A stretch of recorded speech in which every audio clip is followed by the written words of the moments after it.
अचानक ये क्या हो गया? ऐसी कौन सी शक्ति है जो दिव्य पुष्पक को?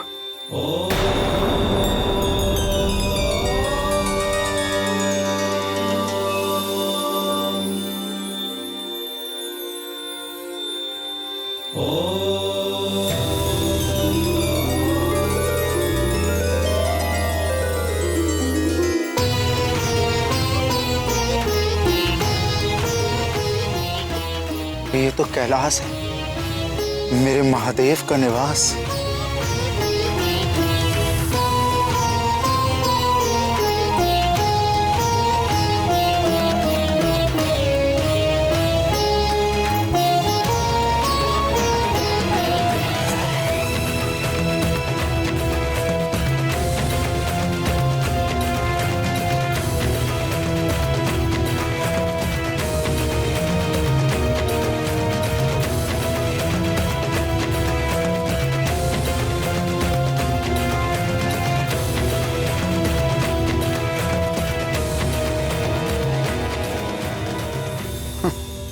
ये तो नंदी बैठे।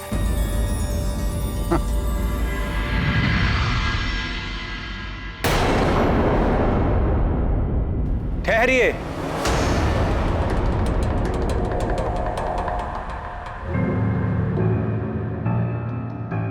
आगे जाने की अनुमति नहीं है। जाओ मेरे मार्ग से। जानता नहीं मैं कौन हूं। आप कोई भी हो, किंतु आगे किसी को भी जाने की आज्ञा नहीं है। कृपया आप वापस लौट जाएं। मुझे आज्ञा देने का दुस्साहस कर रहे हो? मैं केवल अपने स्वामी की आज्ञा का पालन कर रहा हूं। और मैं केवल तेरे स्वामी के कारण तुझ पर दया कर रहा हूं। महादेव को जो आदेश देना होगा वो स्वयं मुझे देंगे। स्वयं भगवान भोलेनाथ का ही आदेश है कि वो अभी किसी से नहीं मिल सकते। हट जा।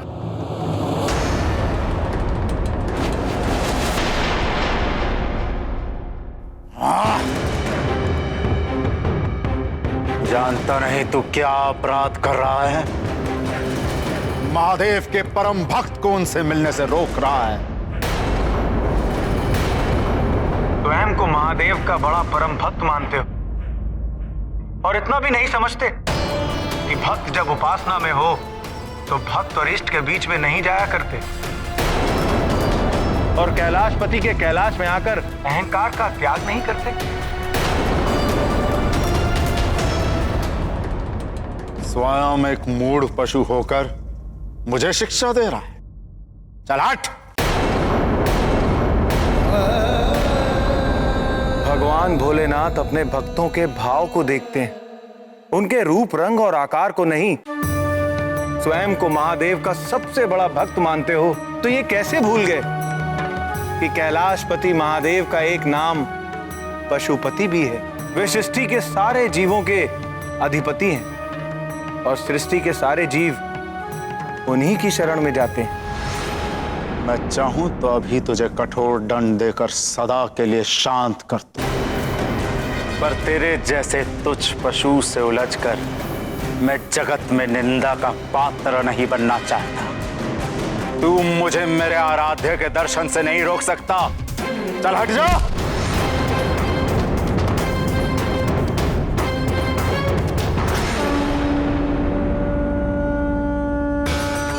भगवान शंकर दीनानाथ भक्त वत्सल हैं।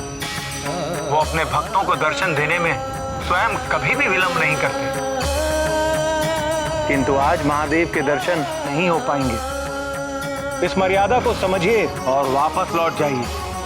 लौट जाना और पीछे हट जाना मेरा स्वभाव नहीं। और ऐसा कौन सा कार्य है कि डमरूधारी अपने परम भक्त दशानन से भी ना मिले।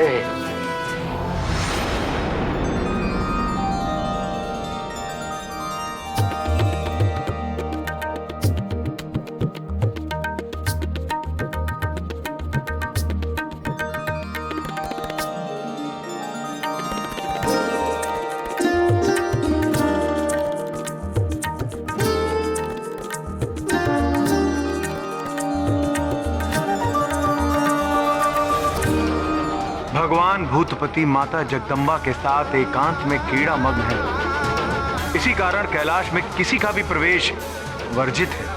क्यों मेरा मार्ग रोक कर अपने काल को निमंत्रण दे रहा है? काल का भय मुझे मत दिखाओ दशानन। स्वयं भगवान महाकाल और महादेवी आदिशक्ति को अपनी पीठ पर उठाकर चलता हूं। और ये भी समझ लो कि नंदी किसी भी स्थिति में तुम्हें अपने स्वामी की आज्ञा का उल्लंघन नहीं करने देगा।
मृत्यु ना आज होनी है और ना ही मेरे हाथों होनी है दशग्रीव।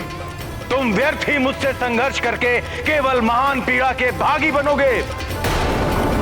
मेरी बात मानो, वापस लौट जाओ। लंकेश दशानन जो एक बार संकल्प कर ले उसे पूरा करके ही रहता है। भक्त होकर भी बार बार भगवान की आज्ञा का निरादर कर रहा है, मूर्ख।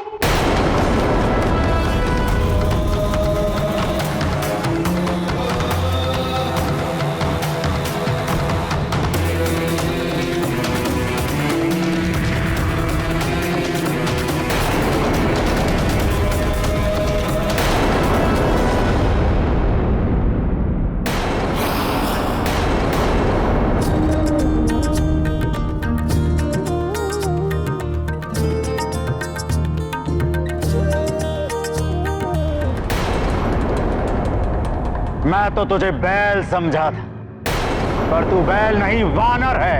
हाँ, वानर है तू। वानर के समान उड़कता है, वानर के समान उछलता है। तेरा बल तो वानर जितना भी नहीं। और चला है लंकाधिपति दशानन का परास्त करने।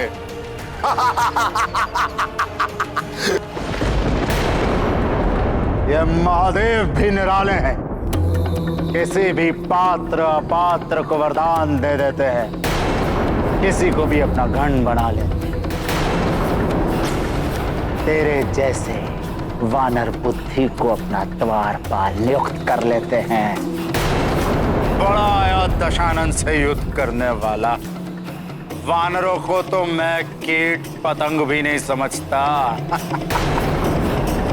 वानर बुद्धि।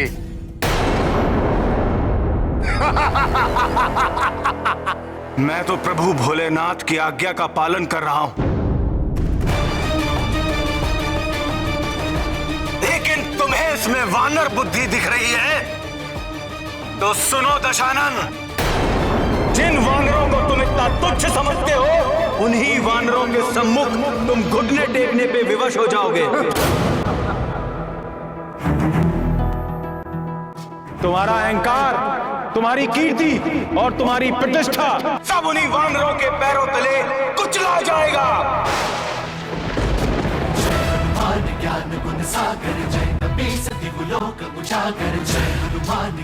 माना ही तुम्हारा सारा ऐश्वर्य और तुम्हारी पाप की लंका को जलाकर भस्म कर देंगे।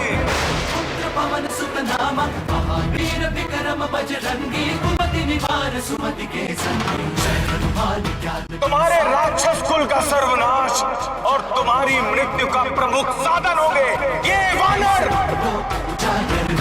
भरन विराज सुबेसा कानन कुंडल कुंचित केसा हाथ वज्र और ध्वजा विराजे कांधे मूंज जनेऊ साजे। सभी लोगों में तुम्हारी निंदा होगी और जिस वानर रूप को तो तुच्छ मानकर अपमानित कर रहा है वही वानर रूप यशस्वी होकर भक्ति और पराक्रम की मूर्ति बनकर सर्वत्र पूजा जाएगा। ये मेरा श्राप है तुम्हें, मेरा श्राप है तुम्हें।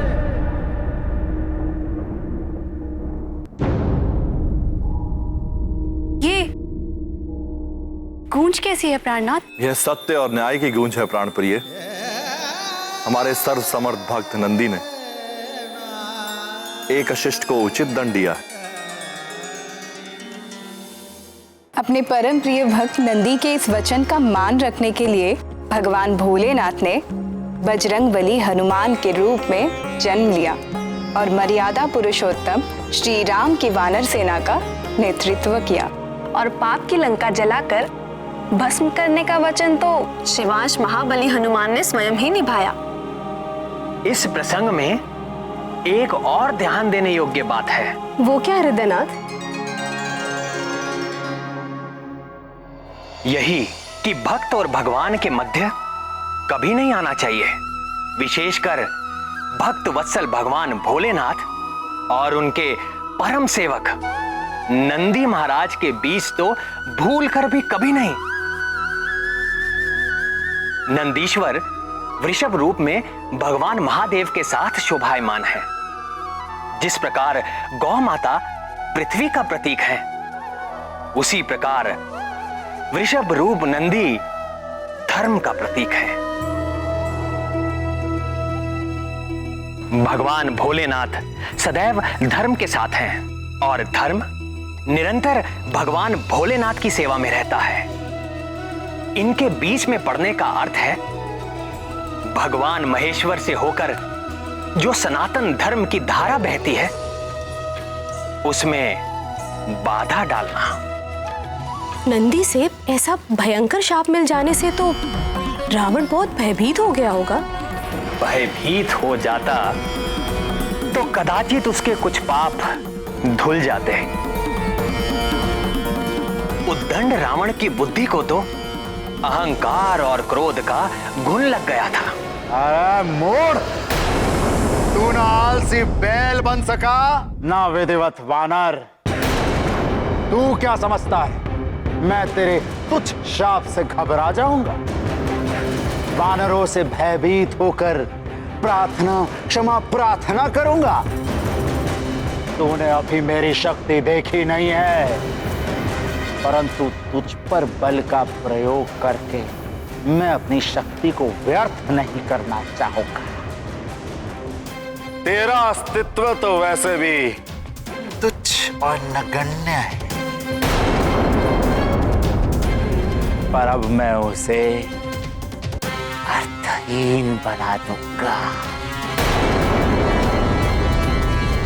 तो यहीं खड़ा रह और देख, मैं तेरे सामने से ही संपूर्ण कैलाश पर्वत को यहां से उखाड़ कर अपनी राजधानी लंका ले जाऊंगा।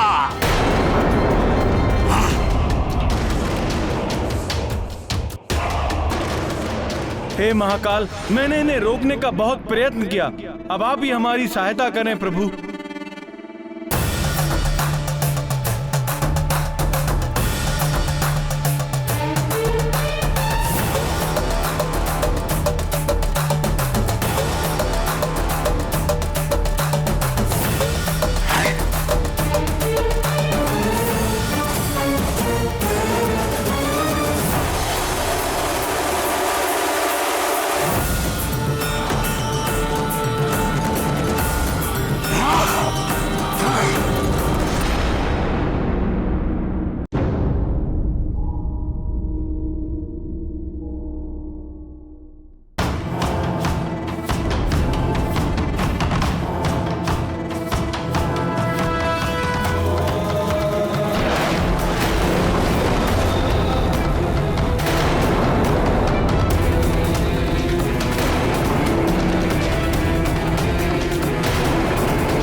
कैलाश तो स्थिर हो गया,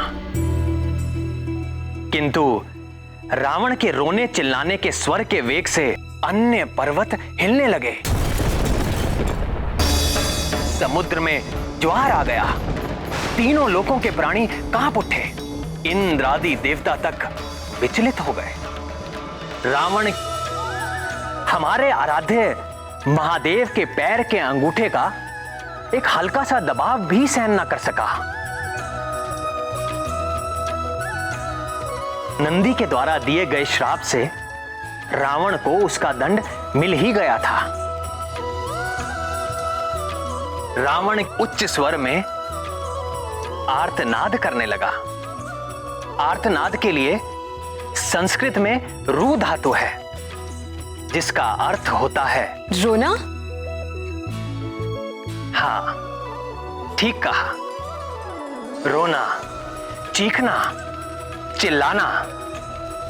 बहुत समय तक रोते रहने के कारण दशानन का नाम रावण पड़ गया।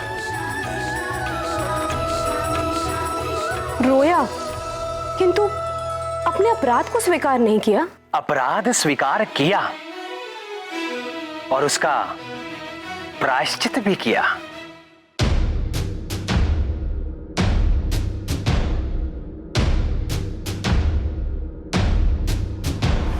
जटाटवी कलज्ज्वल प्रवाह पावितस्थले कलेवलम्ब्य लम्बितां भुजङ्गतुङ्गमालिकां डमड्डमड्डमड्डमन्निनादमड्डवर्वयं चकार चण्डताण्डवं तनोतु नः शिवः शिवम्।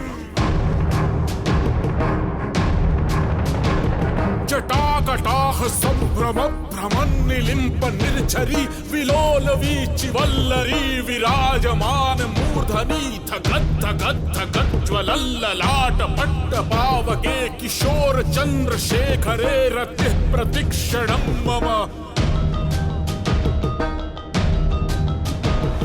धराधरेन्द्र नंदिनी विलास बंधु बंधुरः स्फुरद्दिगंत संतति प्रमोदमान मानसे कृपा कटाक्ष धोरणी निरुक्त दुर्धरापदी क्वचित् दिगंबरे मनो विनोदमेतु वस्तु।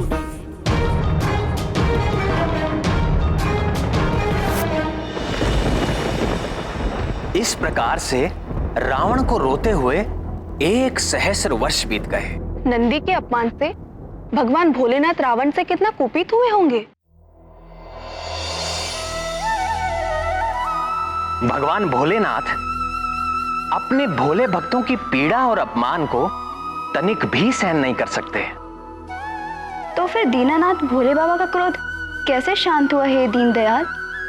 भोले भंडारी क्या कभी किसी से सदा के लिए रूठ सकते हैं?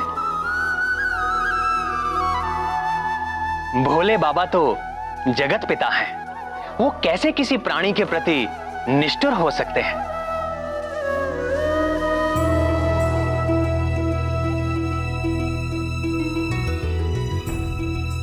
तो जब रावण ने भगवान शशि शेखर की सतत स्तुति की, तो भगवान महादेव के अंतर्मन की सहज करुणा प्रकट हो गई।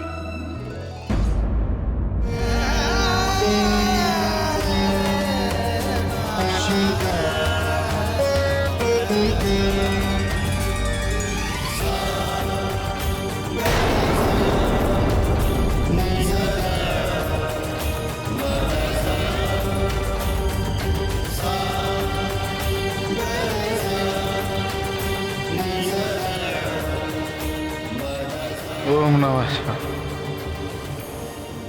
ओम नमः शिवाय।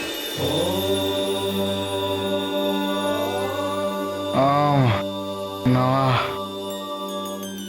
शिवाय। उठो दशानन।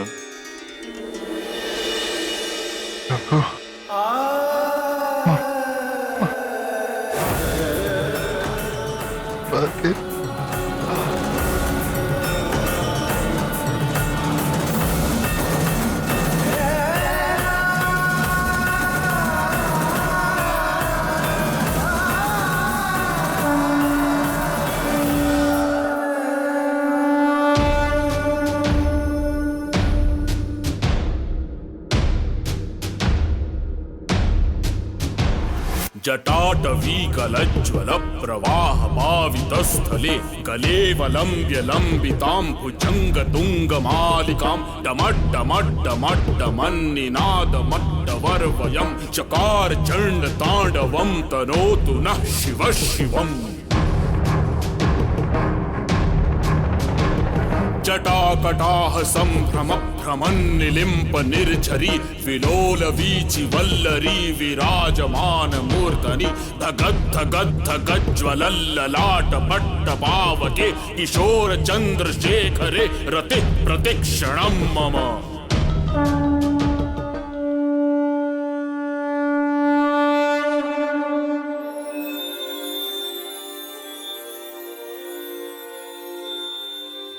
मैं तुम्हारी स्तुति से अति प्रसन्न हूं दशानन।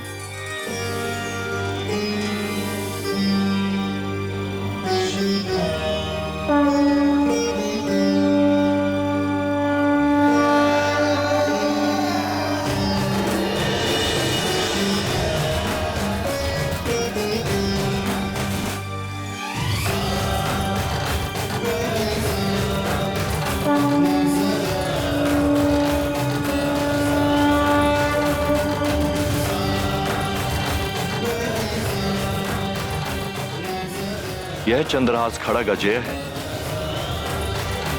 और यह तुम्हारे शत्रुओं पर साक्षात काल बनकर गिरेगी, किंतु तभी तक जब तक कि तुम धर्म के पक्ष में रहोगे, अन्यथा इसकी अपराजयता जाती रहेगी।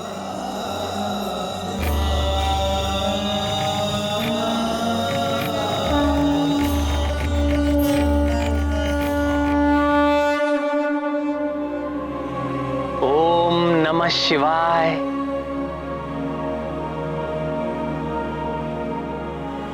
कितने भोले हैं भोलेनाथ। पिता के समान दंड भी दिया और क्षमा मांगने पर आशीर्वाद भी। ओम नमः शिवाय।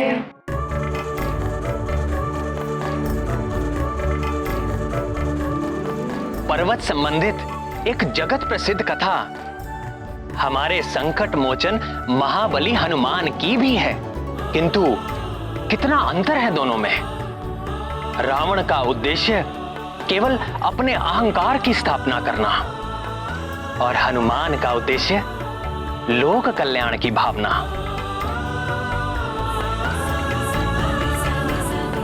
मन में एक प्रश्न उठा है प्राणवल्लभ। अवश्य पूछें कमल नयन।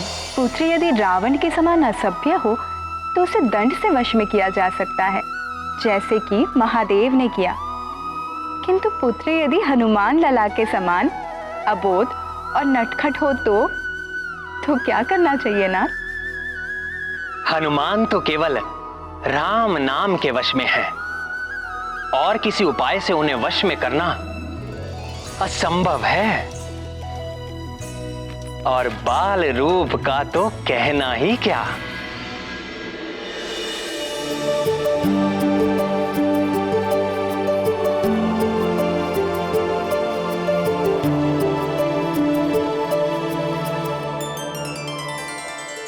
अब हमारे केसरी नंदन को तात की गोद में जाना है।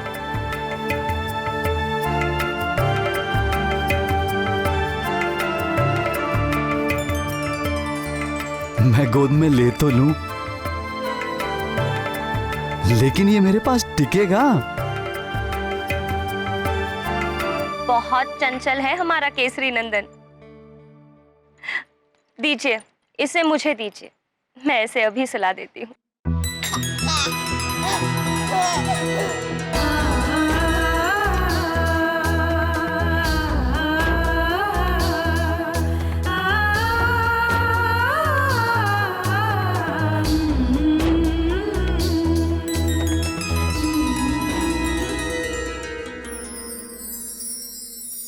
आप सो जाइए। और तुम? इसको सुलाने के बाद अभी जल्द ही सो जाएगा।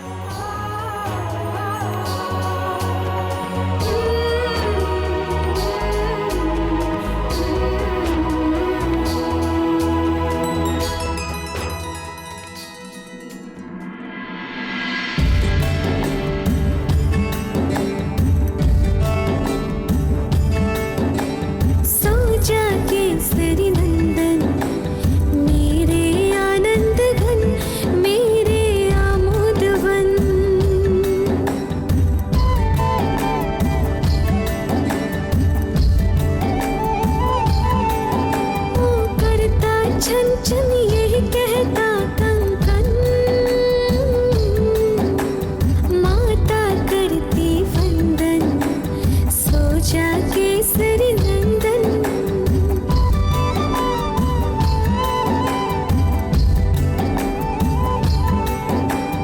सो जा प्यारे, देख सोते तारे, जीव जंतु सारे सब नींद से हारे। सोते वन पवन, सो जा केसरी नंदन।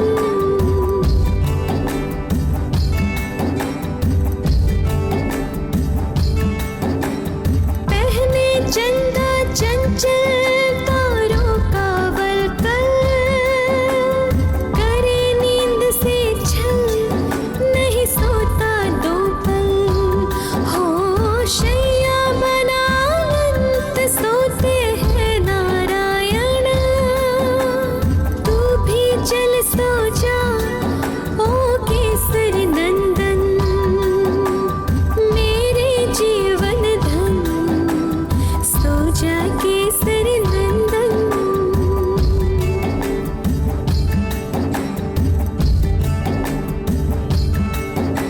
सो जा केसरी नंदन, मेरे आनंद घन, मेरे आमोद वन, सो जा केसरी नंदन।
शिशु के जन्म व लालन पालन का कार्य महामाया ने माता को सौंपा है, किंतु पिता भी अपनी संतान के कल्याण व सुरक्षा के लिए निरंतर चिंतित रहता है, चाहे वो मनुष्य हो या देवता।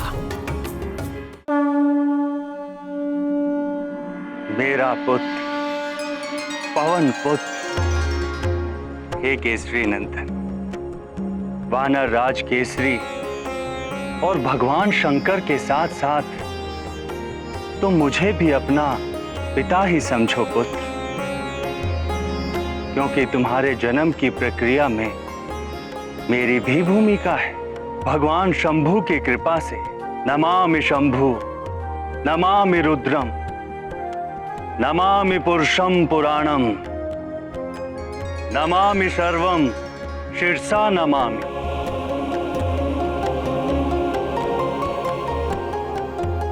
ये जो तुम्हारी चंचलता है ना पुत्र, ये भी मेरा ही गुण है। वायु का स्वभाव ही है कभी एक स्थान पर ना ठहरना, सदैव गतिशील रहना। वायु पुत्र होने के कारण तुम में ये चंचलता सहज ही चली आई है, किंतु तुम थोड़ा धीर भी धरो पुत्र, कैलाशपति भगवान शंकर के समान।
सो जा केसरी नंदन, मेरे आनंद घन, मेरे आमोद वन।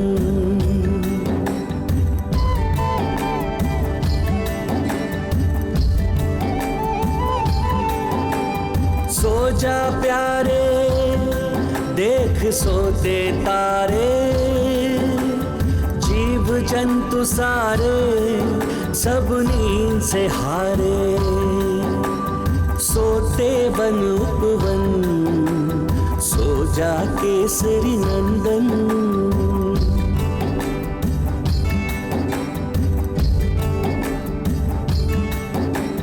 पहने चंदा चंचल तारों का वलकल, करे नींद से छल, नहीं सोता तो पल।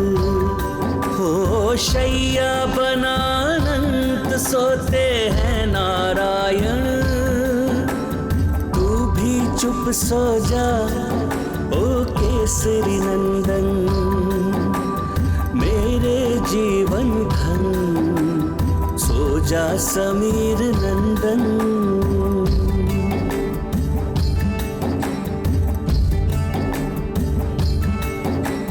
सो जा केसरी नंदन, मेरे आनंद घन, मेरे आमोद वन। सो जा समीर नंदन।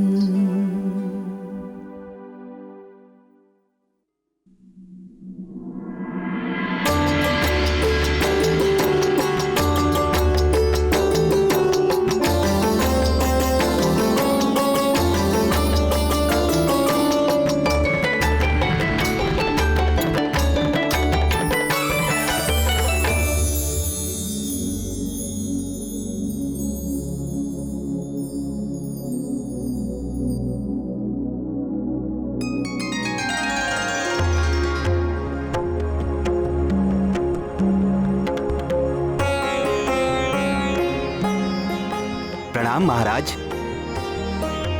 किष्किंधा नरेश के बैठने की क्या व्यवस्था की? वो सामने ऊंचा आसन उन्हीं के लिए है और उनके निकट के 2 आसन उनके 2 सुपुत्रों के लिए है।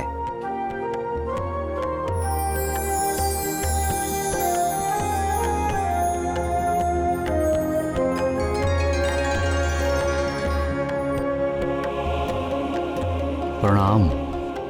आयुष्मान भव।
प्रणाम। आयुष्मान भव। इस शुभ दिन की कितनी प्रतीक्षा की हमने। हम सब ने। बिल्कुल सत्य कह रहे हो पुत्र। पिता बनने की शत शत बधाई स्वीकार करो। आपको भी नाना बनने की बहुत बहुत बधाई हो।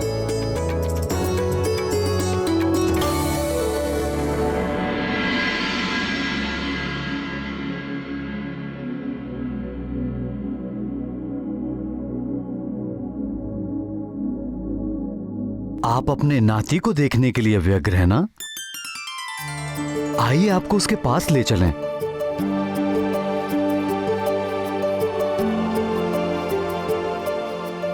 महारानी, देखिए तो आपके पुत्र से मिलने कौन आए हैं?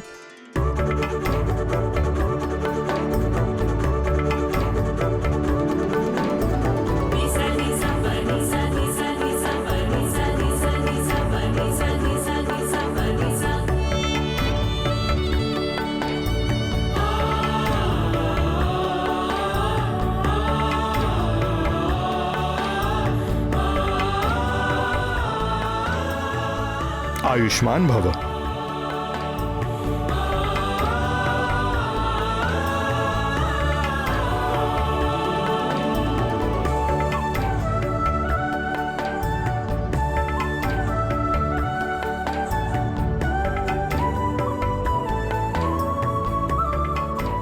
कितनी प्रार्थनाओं के बाद पाया है हमने तुम्हें। नाना है हम तुम्हारे।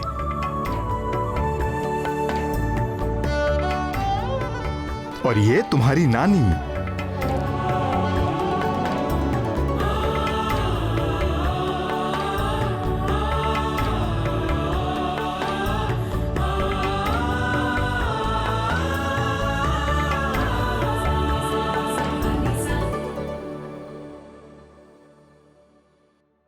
किंतु पुत्री अंजना, ये तो कुछ बड़ा प्रतीत होता है। आपके नाती पर भोलेनाथ की विशेष कृपा है।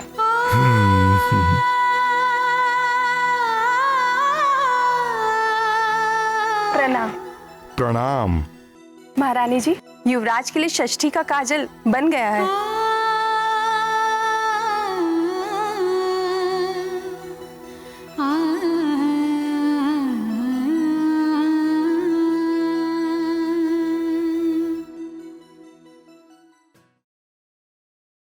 परंतु ये रीति तो बालक की बुआ द्वारा निभाने की परंपरा है ना?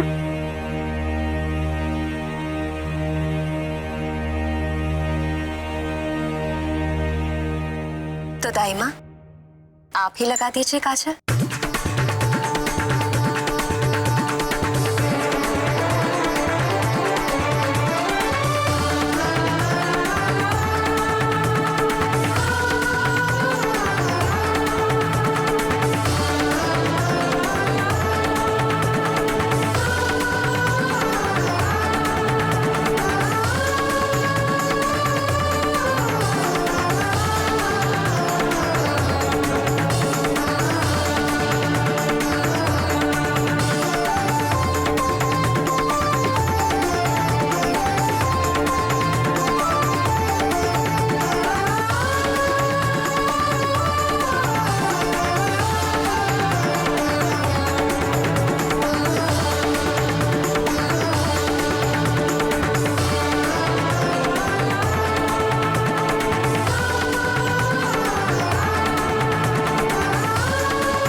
हमारी ओर से ये भेंट स्वीकार कीजिए।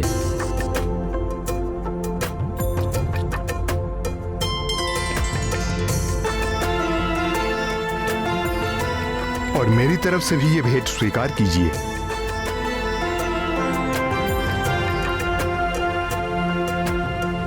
अब शिशु को उछलने की प्रथा शिशु की नानी मां द्वारा संपन्न कर लिया जाए।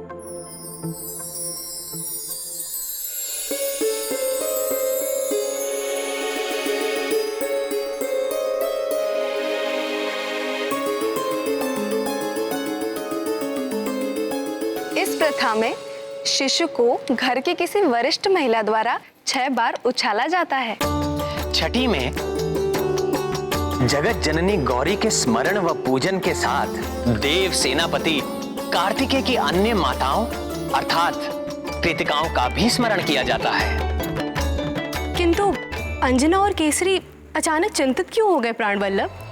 किसी साधारण शिशु को तो उछालना था नहीं, हनुमान लला ठहरे अमित बलशाली, ना जाने क्या कर बैठे।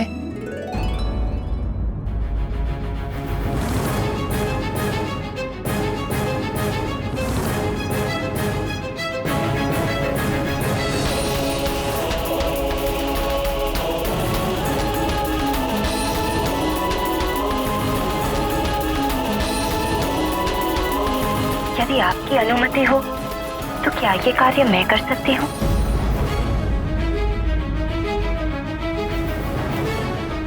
माँ, कुछ बात है।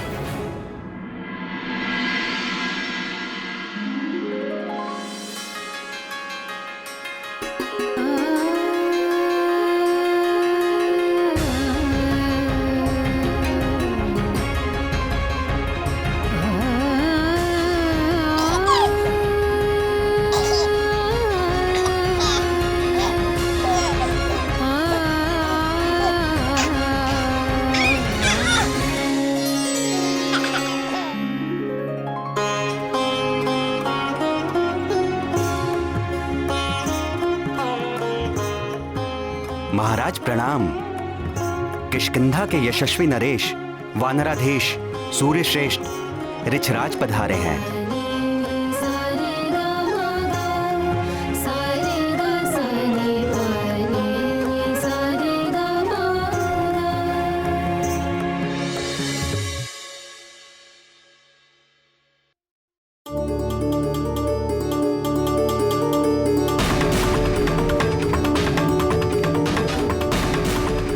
प्रणाम वानर श्रेष्ठ। प्रणाम प्रणाम। तेजस्वी भव। कपिस केसरी पिता बनने की बधाई स्वीकार करें।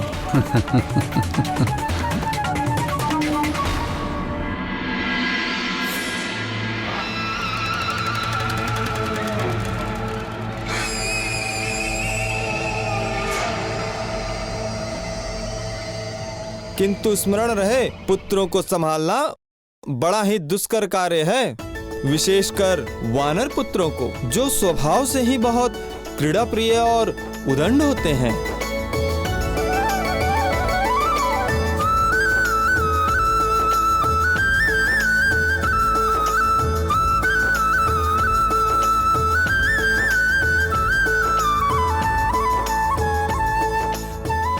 आयुष्मान भव।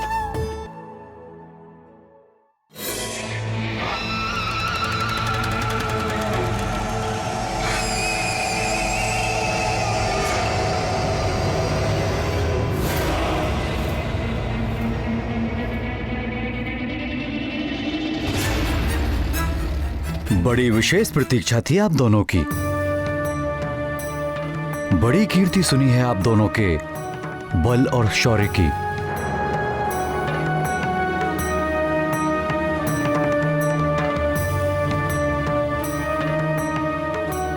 आइए।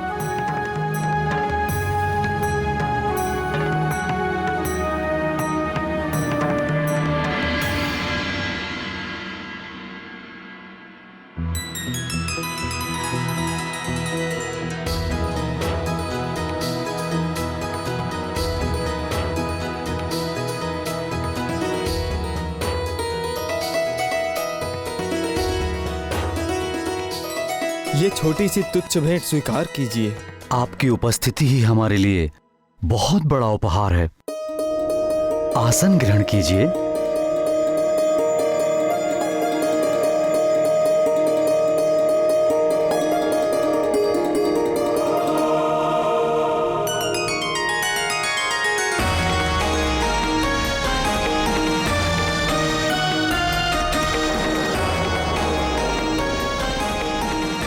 ओम अपवित्रा पवित्रो वा सर्वावस्था गतोऽपि वा यहाँ स्मरेत पुंडरीकाक्षं स बाह्याभ्यन्तरा शुचिः।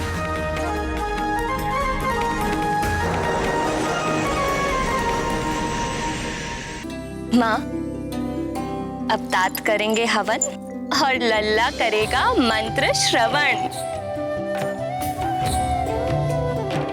हवन क्या होता है, मंत्र क्या होता है, आज सब पता चल जाएगा।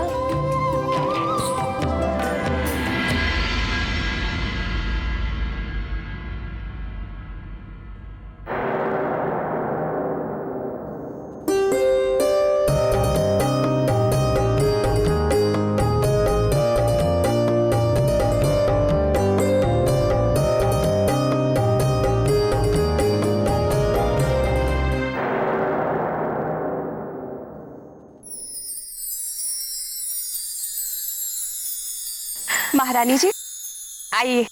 अब क्या है? कुछ रीतियां शेष है महारानी। नहीं महारानी जी, युवराज इस रीति में भाग नहीं ले सकते।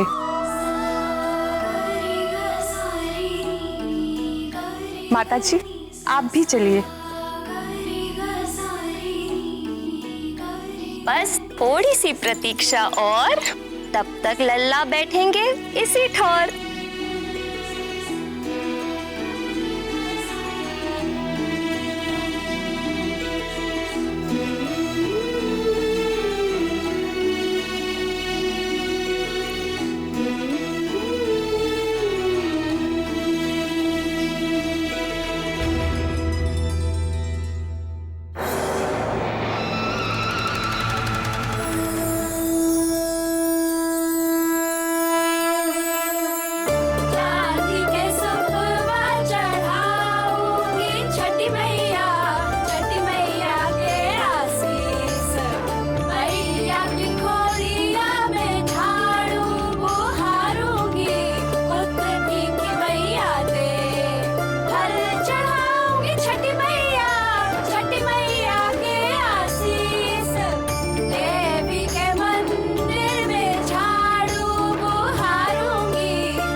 अब हल्दी से हाथ की छाप लगानी है तुम्हें।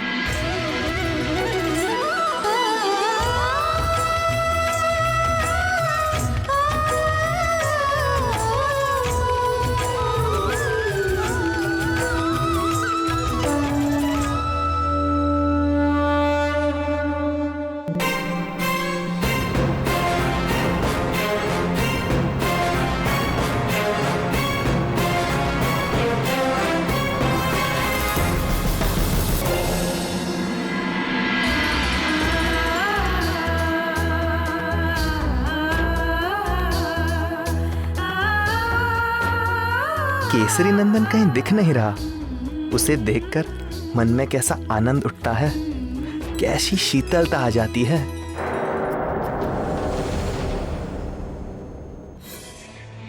वो भी आ जाएगा। वो मरकट, उसे देखकर हृदय जलता है।